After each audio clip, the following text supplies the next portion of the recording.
E comunque mi stanno prendendo per i fondelli perché siamo fuori campo d'azione della moto, nel senso siamo in un punto dove non posso vedere la moto. Sono effettivamente preoccupato perché qua siamo in Aspromonte, siamo in Aspromonte! Le pecore, fammi capire.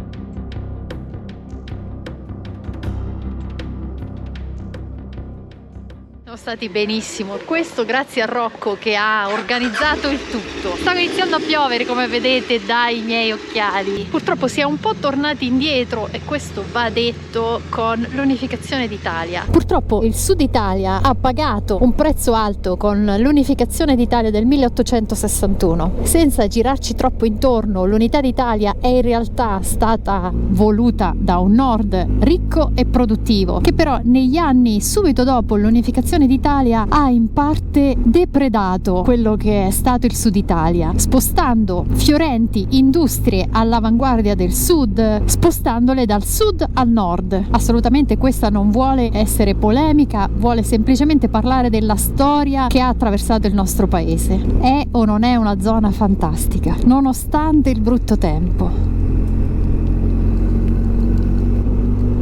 Senza inutili appunti e senza dare la colpa a nessuno, è una realtà che il regno delle due Sicilie che qui regnava avesse portato a un fiorente sviluppo. Valentino diceva che il sistema che era diffuso era quello del contadino che lavorava la terra per un padrone, quello che nelle nostre zone, nelle zone del centro dell'Italia si chiamava mezzadria. Chiaramente il mezzadro da noi e le persone che lavoravano la terra qui in Calabria erano spesso persone semplici e qualcuno ha anche approfittato dell'ignoranza di un popolo che allora a malapena era alfabetizzato.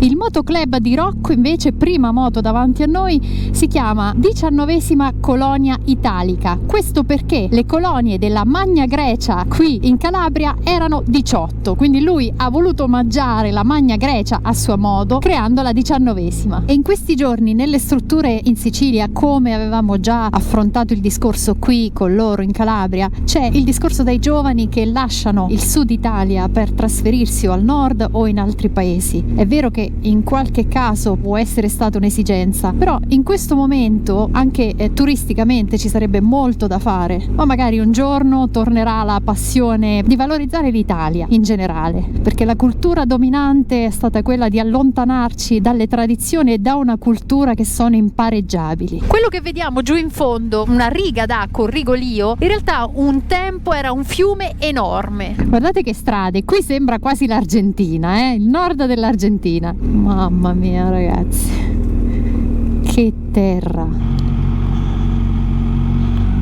Per concludere il discorso, quella che abbiamo creato è una vita con esigenze molto alte, per cui sembra che dove si nasce non basti più, ma questo vale per il sud Italia come per gran parte dell'Italia purtroppo, a parte un nord molto vicino alle aspettative europee e mondiali. Io sono sicura che un giorno cambierà, perché voglio andare oltre. Qualcuno ce l'ha un po' voluto far credere questo per approfittarne. Bisogna guardare oltre e capire che non sempre quello che ci viene detto o in qualche maniera ci viene inculcato indirettamente sia la cosa migliore. Infatti la difficoltà più grande è per i ragazzi di oggi che hanno a disposizione, come diceva Eronima, un occhio sul mondo intero grazie a internet, grazie ai social. Guarda, guarda, guarda. Ecco un perro, attenzione, protegge il suo gregge, fra, ha tutto, Vai, vai, vai, vai, vai. Ci sei ancora? Sì.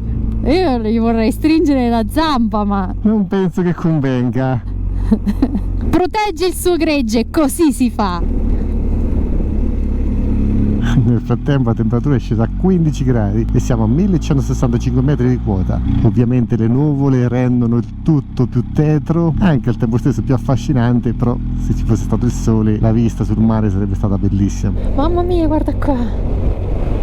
queste sono le terre dell'Aspromonte. C'è da dire che nel locale dove siamo stati a tratti era difficile, sarebbe stato difficile per noi comunicare con i signori, con i gestori, parlavano un dialetto molto stretto, comunque come dice Rocco un grecanico, noi non siamo in grado di definirlo, sarebbe stato difficile un po' capirsi. 14 gradi siamo scesi, 1216. Inizia a far freddo. Tu hai le zip aperte? Mi chiudo un po', anche se è un peccato spegnere la telecamera, quindi un attimo aspetto. Cioè, qui penso che in estate è bellissimo. Tra l'altro un respiro di sollievo. Rogudi che è una città fantasma abbandonata durante un'alluvione perché era stata costruita su un cucuzzolo che sorgeva proprio in mezzo a un fiume.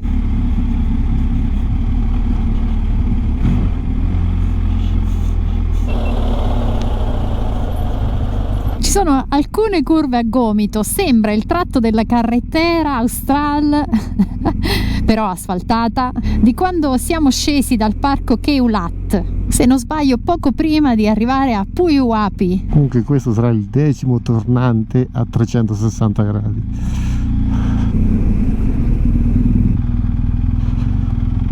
Mi scuso con Valentino, Eronima, con Rocco e Lucia se diciamo qualche imprecisione di oggi. Ci stanno raccontando tantissime storie molto interessanti, facciamo un po' fatica a recepirle tutte perché hanno tante sfaccettature e perché è una storia purtroppo che si racconta poco, che non si studia a scuola, e invece è una storia che fa parte delle nostre radici, delle radici di tutta Italia.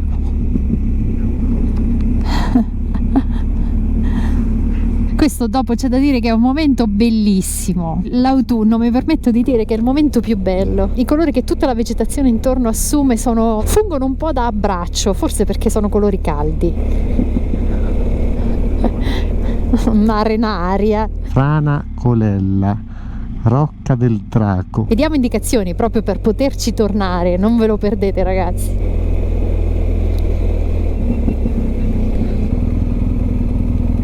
Aspromonte Go Park. È il momento di scendere. Attento, Fra. È sempre quella lì, dai greci, poi i Borboni, poi oggi noi, però era questo il sentiero. Se ci pensi da pelle d'oca, questa è la media delle strade dell'Aspromonte e sono bellissime, tutte percorribili, tranne alcune. La fortuna è che non è turistica, altrimenti questa non ce la godremmo oggi. Ma infatti dicevamo, Rocco l'ha confermato, dicevamo non vorremmo che gran parte dei turisti non la conoscessero e noi la scopriamo e poi... E qualcuno avrà perso le chiavi, tu sei uno di quelli convinti che qui si rubano le cose. Quelle le mettono perché qualcuno le ha perse. Non sto scherzando. Come dovrebbe essere in una civiltà normale, però... Siamo nella Magna Grecia, questa è la culla della civiltà. E comunque mi stanno prendendo per i fondelli perché siamo fuori campo d'azione della moto, nel senso siamo in un punto dove non posso vedere la moto e mi vedono preoccupato. E ragazzi, sono effettivamente preoccupato perché qua siamo in Aspromonte, siamo in Aspromonte! Chi te la prende? Le pecore, fammi capire, Un aspromontano dopo chi te la prende? La pecora! Questo monolite che vedete non ha una natura ben precisa, non si capisce benissimo quando si sia formato e come si sia formato. È indiscutibile che qui tirino dei fortissimi venti, per cui probabilmente hanno eroso la base e creato questa figura. Per farvi rendere conto della proporzione. E io non sono piccolo, Questi territori, oltre a richiamare un po' il Peloponneso, richiamano un po' ricordi del Marocco. In effetti il villaggio che abbiamo qui sopra è un po' nei colori delle montagne, un po' per diminuire sicuramente l'impatto ambientale, un po' perché magari si utilizzano dei materiali della zona, come avveniva in Marocco. Quella è la Fiumara, quella che oggi è rimasto un piccolo fiumicciattolo, era un tempo, come diceva Rocco, un fiume molto importante, era scritto anche nella didascalia sopra, uno dei fiumi più importanti della Calabria del Sud.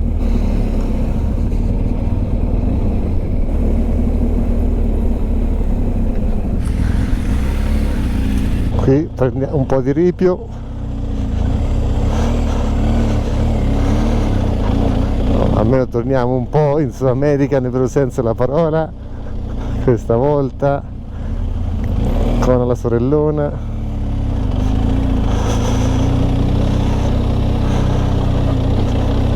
Queste sono le strade che ci piacciono. Sì, ci piacciono, Dio. Dai! Sapete cosa penso del ripio? No, però sì, in questo stato, se sono piccoli tratti, ci piacciono. Piccoli tratti. Guarda qua, un po' di polvere, un po' di polvo.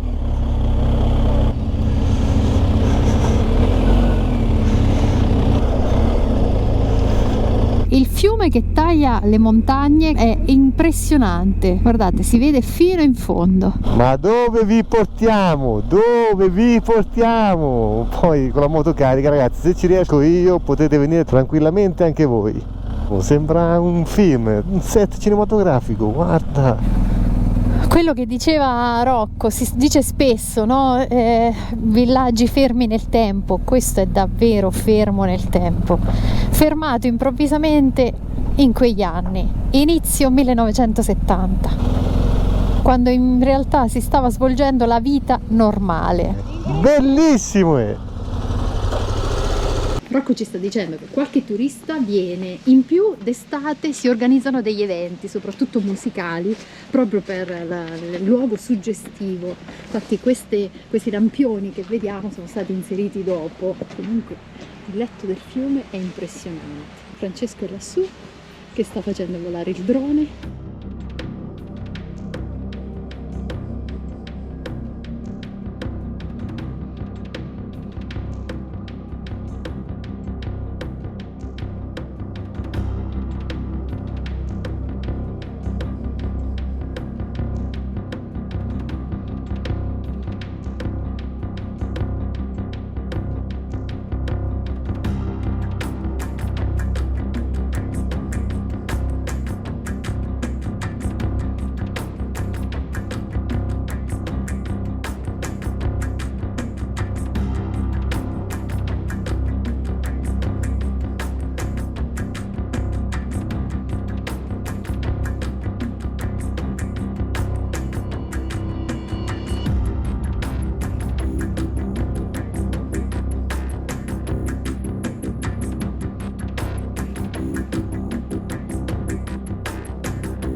Ecco il paese visto dall'interno.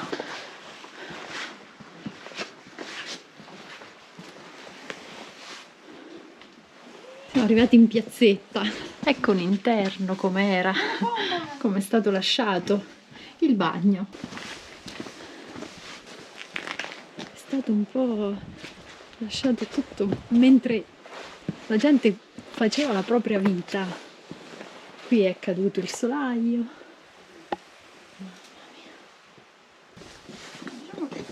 Qui negli anni è venuta giù una casina intera.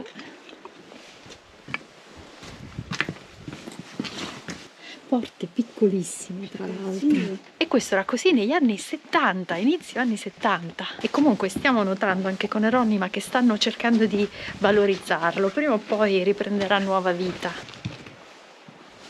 Abbiamo quasi finito di attraversare il paesino. Pavimenti ancora intatti, ragazzi. Guardate dove vi porto, siamo nel tetto più estremo nel quale si vede il corso del fiume.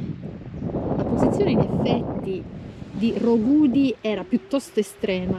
Guardate, da quel lato, quello che sto insegnando, era il forno del villaggio. Numeri civici alle porte. Ci diceva Rocco e Valentino che d'inverno, quando non c'è nessuno, trovano riparo anche gli animali perché indisturbati entrano nel paese disabitato, e questo è il risultato. Però fortunatamente non sono atti vandalici, sono atti naturali. Il fiume si scorge ad ogni scorcio. Questa è la chiesa dove vengono fatti oggi degli eventi. E questa sarà stata la piazzetta. Ci spiegava Rocco, che è già stato qui diversi anni fa con Lucia, che avevano visto dei ganci in ferro a forma di C che pendevano dalle case. Pensavano fossero dei ganci per attaccare animali come asini. In realtà una signora che conosceva il posto ha detto che erano invece dei ganci dove venivano attaccati i bambini che giocavano fuori, perché nelle zone più estreme del villaggio prendevano la misura per non farli cadere, ognuno aveva la sua misura, dato che erano liberi di giocare all'esterno, però venivano attaccati per il rischio di non precipitare. Pensate come doveva essere quando la portata era grande, era ampia. Tutto il paese sarà stato cullato da quel rumore, come succede in tutte le città, lungo fiume del resto. Si riparte da Rogudi, c'è il ragazzo tedesco che ha chiesto un po' di informazioni. Si è un po' lamentato del fatto che adesso fuori stagione trova poco in strutture perché avrebbe bisogno di fermarsi. Dobbiamo fare attenzione al tempo perché si avvicina la notte. Noi abbiamo la guida qua, se venite in Calabria contattatelo, Rocco la conosce palmo palmo. Eccolo da lontano. Valentino si chiedeva di cosa vivessero all'epoca, quindi all'epoca di 50 anni fa in queste zone. Abbiamo ipotizzato probabilmente di pastorizia, le esigenze non erano altissime, quindi se lo facevano bastare, come del resto il paesino dove siamo andati a mangiare. Vivono dell'essenziale. Rocco diceva che secondo lui avevano sviluppato anche un'agricoltura lungo fiume, chiaramente non facile, chiaramente non estesa. Rocco aveva in programma altre cittadine, altri villaggi, però purtroppo noi siamo arrivati tardissimo e dobbiamo saltarli anche perché la stagione fa sì che si faccia notte tanto presto, troppo presto.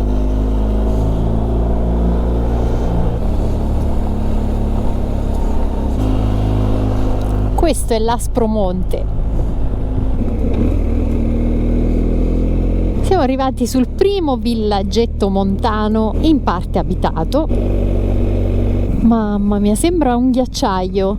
Sembra il serpentinare di un ghiacciaio arrivando fino al mare, perché quello all'orizzonte è il mare. Siamo tornati quasi alla civiltà.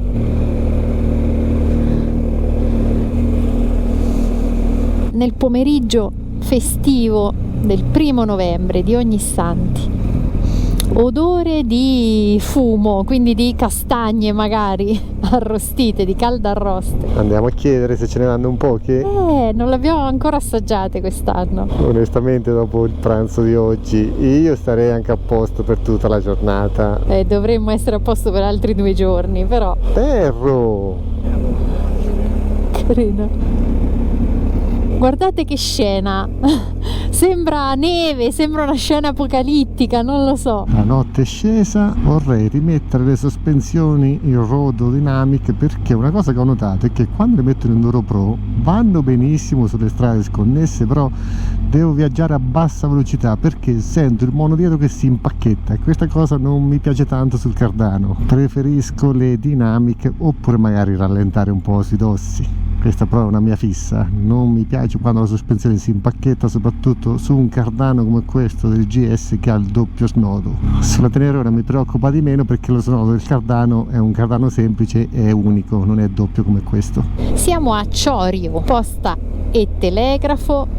Praticamente sono le 17:50, siamo arrivati sulla strada a scorrimento veloce, ci abbiamo messo 1 ora e 20 minuti circa, quindi se dovete venire da queste parti considerate 3 ore per fare questo giro. Ora a tutta velocità, direzione casa, direzione cucina di Eronima. Eronima ci ha fatto vedere qualche foto della cena preparata ieri sera per questa sera e io non dico nulla, già solo dalle foto i valori del sangue si sballeranno alla grande. Continua a dire, ma chi ti dice che quella delle foto che hai visto è la cena per te? Allora, chi è che ti manda una foto per farti vedere qualcosa che poi ti invita e poi non è per te, dai? Tu, da serdo maiale quale sei, hai fantasticato sul fatto che quella sia una cena per te. Quella è la cena per me, Sarei contenta se ne rimani deluso, nel senso che sarei contenta se loro non ti danno quella cena. No. Siamo nel frattempo nella città di Locri, da qui Gerace, che sarebbe dovuta essere una tappa obbligata e che faremo quando torneremo, dista 9 km. Quindi per il momento attraversiamo la città di Locri e andiamo verso casa. Penso che è arrivato il momento dei saluti con Rocco. Grazie a voi. Grazie. Tanto ci aggiorniamo. Dai, fate buon rientro e ci aggiorniamo presto. Non ci arrivo? Non ci arrivo. Ciao Lucia, vabbè, prolunga. Grazie, anche a voi. Ragazzi, se ne va un pezzo perché ci dobbiamo per forza dividere. Comunque, vamos, destinazione Marcellinara. Uscita Marcellinara. E sinceramente non vedevamo l'ora di tornare. Sapevamo che questo giro doveva terminare e avevamo voglia di tornare. La ricordiamo bene. L'elettrauto, il vialetto di Ripio. Ci siamo. Arrivati, cambiati al volo, abbiamo l'occhietto piccolo, però c'è una cuoca qua che è spaventosa. Figuriamoci che noi abbiamo l'occhietto piccolo e loro stanno addirittura preparando cena anche per noi. Ma scusa, ma qua in Calabria cosa ci hanno insegnato? Cosa ci hanno insegnato qua? È sbagliato! Tutti fuori, no, tutti fuori. Tutti fuori! Prima... No, però la detto in un modo, aspetta. Non si può. Non si può. Mamma mia, mamma mia ragazzi.